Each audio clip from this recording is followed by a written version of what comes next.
आज आम आदमी पार्टी के चंदे को लेकर भारतीय जनता पार्टी की साजिश सामने आ गई है।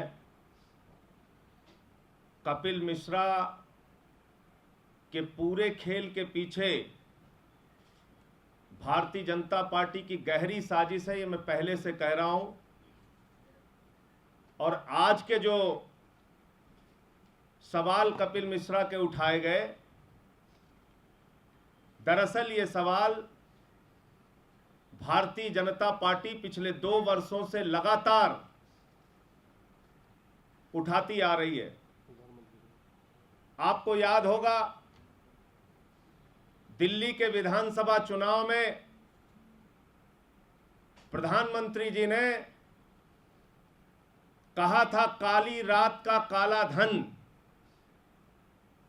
और 2 करोड़ रुपए के आम आदमी पार्टी के चंदे पर सवाल उठाया था। मैं भारतीय जनता पार्टी और प्रधानमंत्री जी से, केंद्र की सरकार से कहना चाहता हूं, आम आदमी पार्टी और अरविंद केजरीवाल की ईमानदारी पर प्रश्न चिन्ह और सवाल उठाने की अनर्गल कोशिश बंद कीजिए। आम आदमी पार्टी और अरविंद केजरीवाल को बदनाम करना बंद कीजिए। पिछले लगभग 2.5 वर्षों से देश में आपकी सत्ता है और आप ये सवाल उठा रहे हैं 2 करोड़ के चंदे का। 2.5 साल में देश के इतने ताकतवर प्रधानमंत्री, इतनी ताकतवर सरकार केंद्र की हमारी, और 2 करोड़ के चंदे पर कुछ भी गड़बड़ नहीं पकड़ पाई। इसका मतलब आम आदमी पार्टी का जो चंदा था, जो हम बार बार कहते आ रहे हैं, चंदा लेने की सारी शर्तें और नियम हम लोगों ने पूरी किया था। बावजूद इसके आम आदमी पार्टी को बदनाम करने के लिए बार बार 2 करोड़ का चंदा, 2 करोड़ का चंदा, 2 करोड़ का चंदा। और यही बात भारतीय जनता पार्टी बोलती है, वही आज कपिल मिश्रा बोल रहे हैं। अभी पिछले दिनों आपको याद होगा, भाजपा का प्रतिनिधिमंडल दिल्ली प्रदेश का भोजपुरी के गायक और बीजेपी के नेता मनोज तिवारी के नेतृत्व में इलेक्शन कमीशन से मिला था, और इलेक्शन कमीशन में जाकर शिकायत की थी कि आम आदमी पार्टी का चंदा गलत तरीके से लिया जा रहा है, इसकी मान्यता रद्द की जाए। यानी पूरी साजिश को समझिए कि आम आदमी पार्टी के अस्तित्व को खत्म करने की बीजेपी की यह साजिश है। आम आदमी पार्टी को डी-रिकॉग्नाइज करने की और उसकी मान्यता को रद्द करने की यह साजिश है। और इस साजिश में भारतीय जनता पार्टी पूरी तरीके से शामिल है। इस खेल में बीजेपी पूरी तरीके से शामिल है। जो बात कपिल मिश्रा कहते हैं, वही बात भारतीय जनता पार्टी कहती है। जो बात भारतीय जनता पार्टी कहती है, वही बात कपिल मिश्रा कहते हैं। मैं भाजपा के लोगों से कहना चाहता हूं, तुम लोग जब भ्रष्टाचार के खिलाफ बोलते हो तो लगता है डाकुर गब्बर सिंह अहिंसा पर कोई उपदेश दे रहा है। तुम वही पार्टी हो जिसके राष्ट्रीय अध्यक्ष को कैमरे पर रक्षा सौदे में दलाली खाते हुए देखा गया था। तुम वही पार्टी हो जिसके एक मंत्री ने कहा था, दिलीप सिंह जूदेव ने, पैसा खुदा तो नहीं लेकिन खुदा से कम नहीं। तुम वही पार्टी हो जो येदियुरप्पा को भ्रष्टाचार के मामले में निकालते हो और फिर उसको अपनी पार्टी में शामिल कर लेते हो। भ्रष्टाचार के मामले में व्यापम का इतना बड़ा घोटाला बीजेपी करती है, जिसमें 54 लोगों की मौत हो चुकी है, लेकिन बीजेपी खामोश रहती है। आईपीएल का हजारों करोड़ का भ्रष्टाचार का मामला आता है, जिसमें ललित मोदी और वसुंधरा राजे का नाम आता है, बीजेपी खामोश रहती है। छत्तीसगढ़ के मुख्यमंत्री पर भ्रष्टाचार का आरोप लगता है, बीजेपी खामोश रहती है। और बार बार यह कहा जाता है कि भारतीय जनता पार्टी की केंद्र सरकार हमेशा भ्रष्टाचार के खिलाफ खड़ी है। और यह भी कहा जा रहा है कि आपके अंदर से आवाज उठ रही है। मैं पूछना चाहता हूं, कीर्ति आजाद कौन है? कीर्ति आजाद बीजेपी के सांसद हैं। उन्होंने सवाल उठाया 400 करोड़ रुपए के डीडीसीए के भ्रष्टाचार का, जिसमें वित्त मंत्री अरुण जेटली का नाम आया।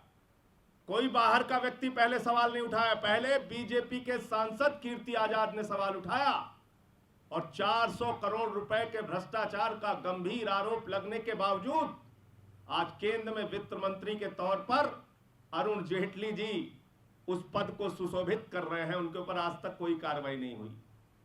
कहा जाता है जब से केंद्र की सरकार आई है तब से रामराज आ गया है, देश में भ्रष्टाचार और महंगाई कम हो गई है।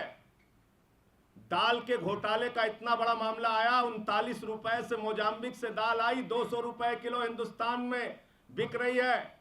मोदी जी के बहुत ही करीबी अडानी के मंत्री, अडानी की कंपनी के द्वारा ये पूरा खेल किया गया। कोई जांच ही नहीं होती, कोई सवाल ही नहीं उठता, तो भ्रष्टाचार पकड़ में कैसे आएगा। नोटबंदी के सवाल पर 14.5 लाख करोड़ रुपए के 500 और 1000 की करेंसी मार्केट में थी और कहा गया कि 17 लाख करोड़ रुपए जमा हो गए। ये 2.5 लाख करोड़ रुपए किसके थे? क्या बीजेपी वालों के थे? क्या कांग्रेस वालों के थे? क्या आतंकवादियों के थे? क्या नक्सलवादियों के थे? और आरबीआई अपना डेटा नहीं रिलीज कर रहा है, आरबीआई अपने आंकड़े नहीं रिलीज कर रहा है कि 14.5 लाख करोड़ रुपए की जगह 17 लाख करोड़ कैसे आ गया। यानी ये इतना बड़ा भ्रष्टाचार हुआ, लेकिन सरकार खामोश रहती है, मीडिया खामोश रहती है, तो सवाल उठेगा कैसे। जो आप अपनी ईमानदारी का ढिंढोरा खुद से पीटते रहते हैं, इससे कोई फर्क पड़ने वाला नहीं। आपकी सच्चाई पूरा देश देख रहा है और आपकी सच्चाई यह है कि भारतीय जनता पार्टी और केंद्र की सरकार का एकमात्र मकसद है अरविंद केजरीवाल को बदनाम करो, आम आदमी पार्टी को बदनाम करो। 4 इनकम टैक्स के नोटिस भेजे जाते हैं और उन पार्टियों के द्वारा सवाल उठाए जा रहे हैं। बीजेपी और कांग्रेस के बारे में हाई कोर्ट का निर्णय है, कोई संजय सिंह नहीं कह रहे हैं। हाई कोर्ट का डिसीजन है कि बीजेपी और कांग्रेस ने विदेशी कंपनी से चंदा लिया और उसके आधार पर हाई कोर्ट ने होम मिनिस्ट्री और इलेक्शन कमीशन को लिखा कि आप इनके खिलाफ कार्रवाई कीजिए। लेकिन बीजेपी और कांग्रेस ने क्या खेल किया? रेट्रोस्पेक्टिव तरीके से कानून बदलकर विदेशी कंपनी की परिभाषा ही बदल दी और अपनी पार्टी को बचा लिया। पिछले 10 वर्षों से, और ये मैं पूरे अधिकार के साथ कह रहा हूं, पिछले 10 वर्षों से बीजेपी और कांग्रेस ने अपने हजारों करोड़ के चंदे का 70 से लेकर 80% तक डिक्लेरेशन ही नहीं किया।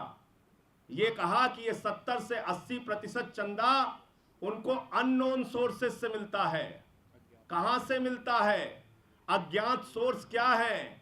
हवाला है, कंपनी है, विदेशी कंपनी है, कौन से संगठन है, कौन से नेता हैं, कौन से उद्योगपति हैं, कौन सी कंपनी है जो आपको चंदा दे रही है, आप बताने के लिए तैयार नहीं है। और आज जो प्रेस कॉन्फ्रेंस हुई कपिल मिश्रा की, उसमें तो बीजेपी का एक नेता नील जो उनके साथ मौजूद था, वही अरुण जेटली जी के भी साथ काम करता है, वही बीजेपी में भी काम करता है, वही कपिल मिश्रा के साथ आकर प्रेस कॉन्फ्रेंस कर रहा है और 35-35 करोड़ के चेक दिखा दिए गए। वो चेक भी आप लोग नहीं पूछते कि कहां से चेक आया, कैसा चेक आया। ओरिजिनल चेक दिखाए गए। इतना बड़ा फ्रॉड टीवी के सामने हो रहा है, इतना बड़ा फ्रॉड मीडिया के सामने हो रहा है। 35-35 करोड़ के फर्जी चेक आपको दिखा दिए जा रहे हैं। अरे भाई, ऐसे तो कोई भी चेक बना के, मैं ही बना के लेके आया, 70 करोड़ रुपए का भारतीय जनता पार्टी के नाम पे चेक है, बना लिया मैंने। अरे किसका चेक है, किसने दिया है, कोई मतलब नहीं। कॉमेडी सर्कस चल रहा है।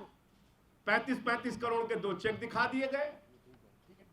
तो भाजपाइयों को मैं कहना चाहता हूं, अपने संघी फार्मूले को बंद करो, झूठ बोलने के फार्मूले को बंद करो और कपिल मिश्रा के पीछे से वार करना बंद करो।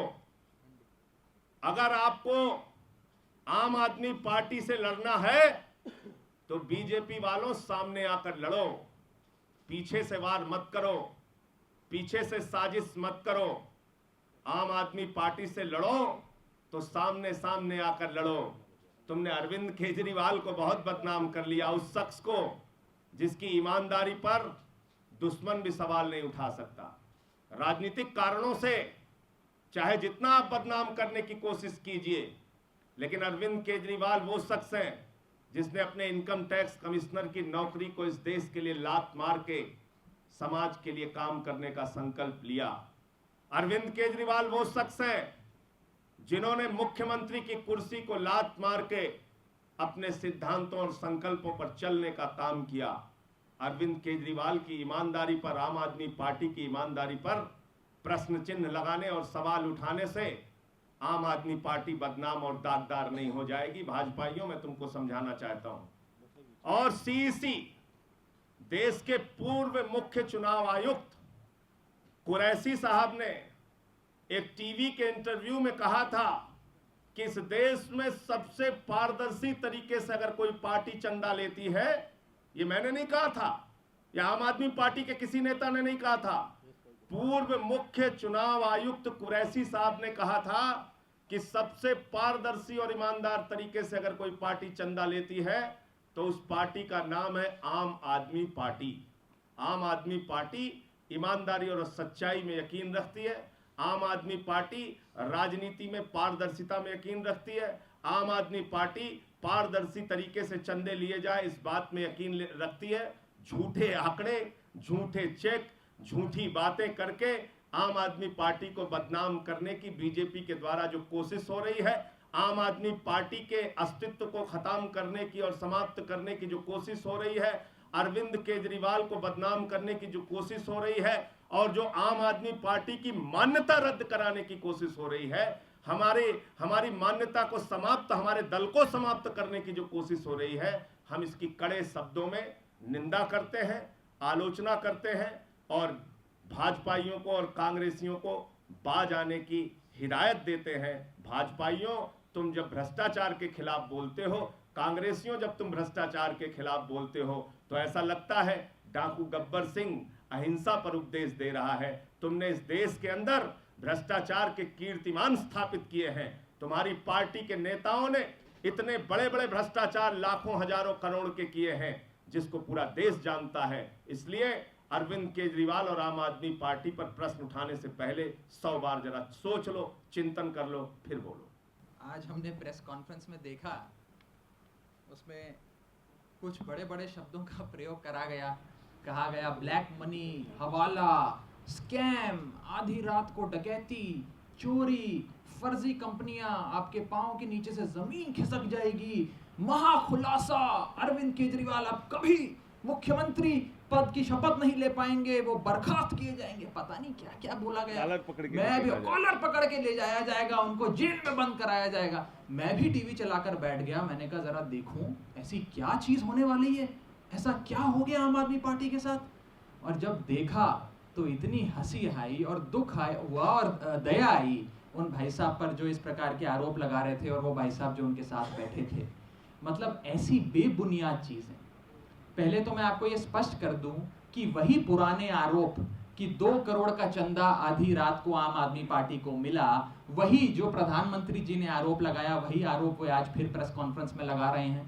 अरे भाई 2.5 साल 3 साल से आपकी सरकार है, आप औसतन हर हफ्ते 4 इनकम टैक्स के नोटिस हमें भेजते हैं। आप जो मांगते हैं, ये रही वो इनकम टैक्स। पिछले हफ्ते ये 4 नोटिस आए हमें इनकम टैक्स के, ये 4 नोटिस आए हमें पिछले हफ्ते इनकम टैक्स के। 4 नोटिस पिछले हफ्ते आए हैं। आप रोज हमसे जो जानकारी मांगते हैं हम आपको वो जानकारियां दे देते हैं, फिर भी आप लोग नहीं कुछ कर पा रहे। इतनी आप लोगों की बुरी हालत हो गई है कि अब आपको शिखंडियों का सहारा लेकर हम पे वार करना पड़ेगा। इतनी आपकी दयनीय स्थिति हो गई है कि आपकी जांच एजेंसियां फेल हो गई हैं। साथ ही साथ मैं ये भी कहना चाहूंगा अपने पत्रकार साथियों को कि जब इस प्रकार की प्रेस वार्ता में कोई इस प्रकार के निराधार और बेबुनियाद आरोप लगाए तो जरा उनसे भी सवाल करिए वो क्या आरोप लगा रहे हैं। आज नया आरोप क्या लगाया, वे ये कह रहे हैं कि आम आदमी पार्टी को 2 कंपनियों से ऐसा चंदा आया जिसका bank account axis bank account में है। और एक्सिस बैंक अकाउंट कौन सा बैंक है? एक्सिस बैंक वो बैंक है जो नोटबंदी के दौरान स्कैनर के अंडर आया था, जिस पे कार्रवाई करी गई थी। अरे भाई, तो पूरे बैंक में जो लाखों बैंक अकाउंट होल्डर हैं, हवाला कर रहे हैं, काला धन कर रहे हैं, इस प्रकार के आरोप लगा रहे हैं और आप लोग भी सुन रहे हैं। दूसरा आरोप वो लगा रहे हैं, हमारे कोई साथी हैं रमेश बेलाकोंडा, कि भाई उन्होंने 6-6 लाख 7-7 लाख करके कई सारे डोनेशंस हमें दे दी। अरे भाई वो हमारे समर्थक हैं, बेंगलोर के रहने वाले हैं, जाकर आप उनसे उनका इंटरव्यू कर लीजिए, उनसे संपर्क कर लीजिए, उनसे बात कर लीजिए। यदि कोई व्यक्ति अपनी महीने की जो आय होती है उसमें से 6-6 लाख 7-7 लाख हर महीने हमें देता है तो इसमें क्या बुराई है, क्या हर्जा है? वैध तरीके से डोनेशन चेक से आता है, 92% चंदा आम आदमी पार्टी का बैंकिंग ट्रांजैक्शंस के थ्रू आता है। इसमें क्या आरोप? ये आरोप क्या है, ये पॉइंट क्या है? ये तो कुछ ये समझ के परे है। ये दिखाया क्या जा रहा है? बस 1 घंटे की प्रेस कॉन्फ्रेंस में बड़े बड़े शब्दों का प्रयोग, हवाला, काला धन, अब ये हो जाएगा, अरविंद केजरीवाल कुर्सी पे नहीं बनेंगे, आपके पैरों के नीचे से जमीन खिसक जाएगी, आज हम फर्जीवाड़ा सामने रखेंगे। क्या बोला जा रहा है? आप लोग भी थोड़ा सवाल करिए कि भाई साहब आप बोल क्या रहे हैं, आपकी मानसिक स्थिति को क्या हो गया है? वो कह रहे विदेशी दौरों पे राघव चड्ढा गया, पार्टी का ट्रेजरर। अरे भाई जब पार्टी नहीं भी बनी थी तब भी मैं विदेशी दौरों पर जाता था, उसके बाद भी जाता हूं, अपने पैसे से जाता हूं, अपने परिवार वालों के पैसे से जाता हूं। भगवान की कृपा से हमारे घर में इतना पैसे की किल्लत नहीं है, मैं थोड़े पैसे लेकर विदेशी यात्रा, जब पार्टी नहीं बनी तब भी मैं लंदन में पढ़ाई करता था, जब पार्टी नहीं बनी थी, जब आंदोलन चल रहा था। अभी अक्टूबर के महीने में मुझे इंग्लैंड की सरकार ने इनविटेशन भेजकर अपने देश में बुलाया था, लंदन में 1 हफ्ता ठहराया था और वहां पे बड़े बड़े मंत्रियों से मिलवाया था, देश के 10 युवा नेताओं को ले गए थे। इस प्रकार की बड़ी सारी ट्रिप्स होती हैं जो बड़े बड़े देश बुलाते हैं, बड़े बड़े ऑर्गेनाइजर कॉन्फ्रेंस के लिए बुलाते हैं। वो कह रहे हैं उसमें पता नहीं काला धन हो रहा है, हवाला हो रहा है, क्या हो रहा है, और आप लोग भी दिखाए जा रहे हैं, आप लोगों की भी विचारों की मजबूरी है। अरे भाई सवाल तो करिए। वो कह रहे हैं कि भाई एक्सिस बैंक से आपको चेक आया, एक्सिस बैंक वो बैंक है जो नोटबंदी के दौरान जिस पे प्रश्न चिन्ह खड़ा करा गया। अरे भाई तो क्या हो गया, क्या गुनाह कर लिया? आईबी आपके पास, एनफोर्समेंट डायरेक्टरेट आपके पास, इनकम टैक्स आपके पास, सीबीआई आपके पास, कोई ऐसी जांच एजेंसी नहीं है जो आपके पास नहीं है। हमारे पास एंटी करप्शन ब्रांच थी, वो भी आपने छीन ली, फिर भी आप कुछ नहीं कर पा रहे हो, फिर भी आपको कपिल मिश्रा जैसे लोगों का सहारा चाहिए। ये तो साफ तौर पर आज नजर आ रहा है कि मतलब कपिल मिश्रा और उनके साथ जो साथी बैठे उनके पास एक भी आरोप लगाने के लिए नहीं है। वही पुराने गले बुने आरोप जिनका अब मीडिया में भी रिपोर्ट करना उन लोगों ने छोड़ दिया है, वही चीजें दिखाए जा रहे हैं। जहां तक इनकम टैक्स की कार्रवाई चल रही है, हमें रोजाना नोटिस आते हैं, हम नोटिस की कंप्लायंस करते रहते हैं, देखते हैं ये जर्नी कब तक चलती है। बस मेरा आप लोगों को इतना कहना है कि आप लोग भी थोड़ा जितने सवाल हमसे करते हैं उसका आधे सवाल केवल जो भाई साहब प्रेस कॉन्फ्रेंस आज रोज दिन में 2-3 बारी करते हैं उनसे भी करिए, उनसे पूछिए कि ये क्या आरोप लगा रहे हैं। मतलब आपके चैनल की भी गुडविल स्टेक पर है, आप लोग अगर इस प्रकार के आरोप दिखाते हैं, मुझे तो हंसी आती है।